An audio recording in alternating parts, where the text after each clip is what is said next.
హరి ఓం. తేదీ 9/1/25 గురువారము. శ్రీకృష్ణ పరబ్రహ్మణే నమః. శ్రీమద్భగవద్గీత జ్ఞానయజ్ఞములు. శ్రీమద్భగవద్గీత నుండి అత ద్వితీయోధ్యాయః సాంఖ్యయోగః. ఈ అధ్యాయం నుండి 11వ శ్లోకము.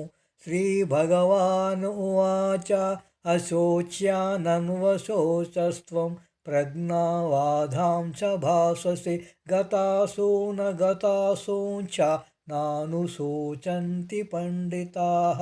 తాత్పర్యం: ఓ అర్జున, దుఃఖించదగిన వారి కోసము దుఃఖిస్తున్నావు, అంతేకాకుండా మహాజ్ఞానిలాగా మాట్లాడుతున్నావు. మరణించిన వారి గురించి కానీ అలాగే బతికున్న వాళ్ళ గురించి కానీ జ్ఞానులు దుఃఖించరు. గోపాలకృష్ణ భగవానికి జై.